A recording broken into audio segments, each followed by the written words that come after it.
Paano nga ba maging isang content creator? Alam naman natin na ang pagiging isang content creator hindi ito madali. Hindi rin napakahirap. Pero isipin natin ang mga content creator kung ano ang kanilang ginagawa sa araw-araw at kung paano nila sinusubok ang mga hamon nila sa buhay. Kaya samahan niyo ako sa dokumentaryong ito. Alamin natin ang buhay ng isang content creator.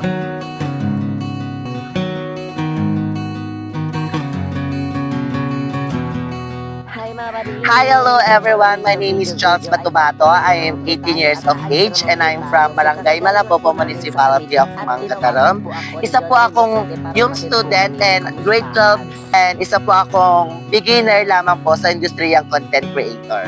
Hi mga bading! So eto na naman po tayo. Siyempre, aalis na naman po tayo. Sino ba naman tayo para hindi umalis? E gala tayo. Kasama pala natin si Ashlyn at saka si Borno. Ano naman ang nagudyok sa'yo para magsimula bilang isang content creator? Ang nagudyok sa akin para maging isang content creator ay yung content kasi, ang paggagawa ng content ay isang dream ko or gusto kong maranasan at ma-share at maging inspiration ng mga taong manonood sa akin. So yung tumalak sa akin is yung mga taong gusto kong makanood ng aking mga video.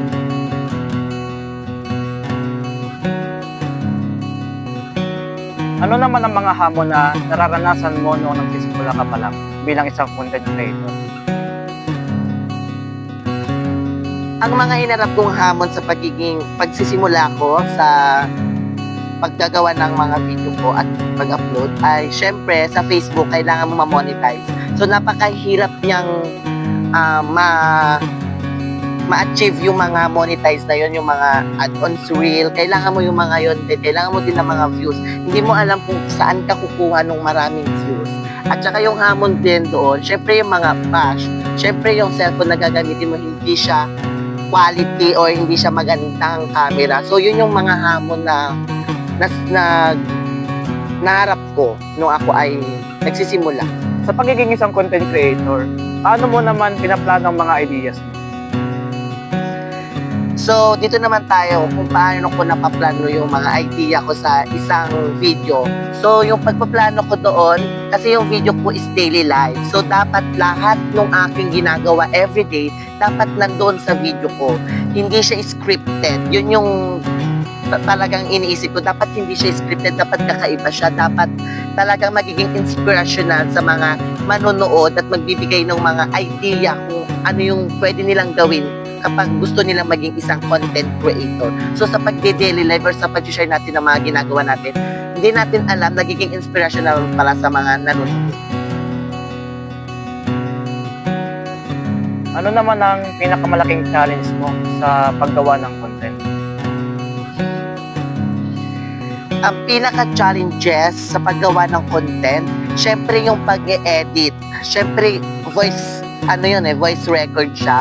So, napakahirap kapag on the spot kang nagre-record ng voice mo doon. Then, pinaka-challenges talaga yung bashing or yung mga masasabi ng mga taong manonood sa'yo. Hindi mo alam kung natutuwa ba sila, hindi mo alam kung maganda ba sa paningin nila. So, everyone, napakahirap at napaka-challenges. So, yung pinaka-challenges sa paggawa or ng content ay syempre yung pag-e-edit. Syempre voice record yon, natural sa natural, on the spot kang mag-voice record.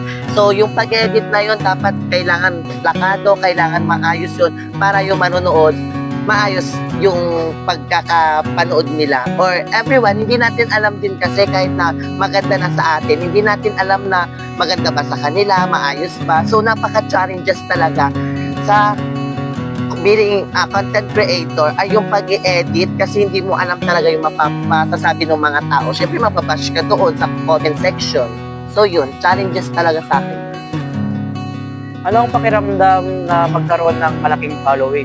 May mga pressure ba ito? So, for me, para sa akin, hindi siya pressure. Para siyang motivation para sa akin.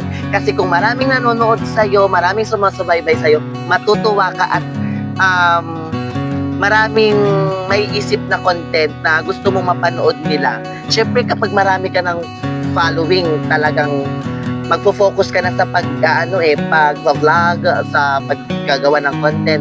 Kaya yun, for me, ang following na yung napakarami is motivation, not pressure.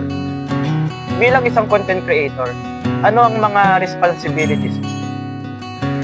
Responsibilities ko, syempre yung mga taong nanonood. Kailangan may matutunan sila sa mga video ko, kailangan magbibigay inspiration and motivation to all of us. Kasi kapag yun, nakuha nila sa video mo, natural sa natural, papanoorin at tatangkilikin ng lahat na panoorin yung video mo or yung content mo at marami kang followers na dadating. Kasi nga, nagbibigay siya ng aral sa lahat. So, yun yung responsibility ko. Hindi lang dapat basta video, hindi lang dapat basta upload ng upload. Dapat may natututunan yung mga nanonood sa'yo. Ano namang mga paraan ang ginagawa mo upang manatili kang motivated at inspired sa paggawa ng isang content?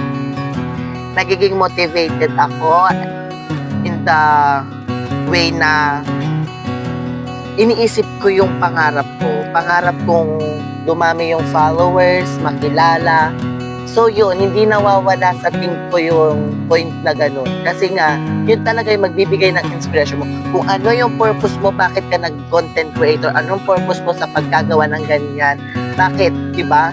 So, kung nawawalan ka ng gana, you need to think yung mga dreams mo or yung achievement na gusto mong maranasan sa life mo. And nanatiling inspiration it because gusto ko nga yung makilala or gusto kong mapanatili na meron na sumusuporta sa akin.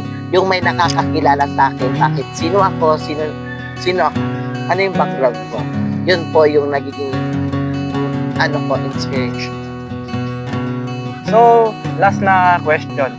Ano naman ang mga may papayo mo sa mga bagong content creator na gustong pumasok sa industriyang ito? So ano nga ba ang mapapayo ko sa inyong mga beginners or sa mga gustong pumasok sa pagiging content creator? Everyone, ang mapapayo ko lang sa inyo kung ano yung purpose nyo, kung bakit kayo gusto nyo maging content creator, push nyo lang. Walang imposible. And then everyone, kung ano man ang kakayahan nyo, gawin nyo lang. Yung mga talent nyo, gawin nyo lang. Kasi walang masama kung gagawin nyo yun. Magiging inspiration ay magiging motivation pa ng mga taong manonood sa inyo.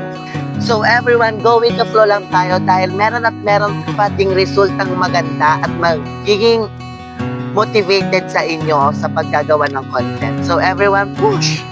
Charis. Ayun na nga po, nag-sales lady na nga po ako dyan kasi nga po si Bakla. Pipili na nga lang doon pa sa napakadulo. Diyos ko. Tapos madinapay amo nga ikabil. Uy, nag-Ilocano. Charis. Siyempre, hindi natin pwedeng hindi aurahan yung salesman na nagwapo. Charis. Maring suko na. Mas malaki yung braso mo sa kanya. Charis. At dito na nga po nagsimula magsarilihan kami ng mundo ni Borno. Kaya naman, napunta na lang kami sa cashier nang hindi namin inaasahan. Charis. Kita nyo yun, nagtagpo ang aming landas ni Kuyang Pogi. Charis. So, ayun nga po, nalaman natin kung paano mahirap kumadali ang isang content creator. So, magpapasalamat tayo kay Charles, aka Tingay R Vlog. Baka naman may gusto kang sabihin sa amin.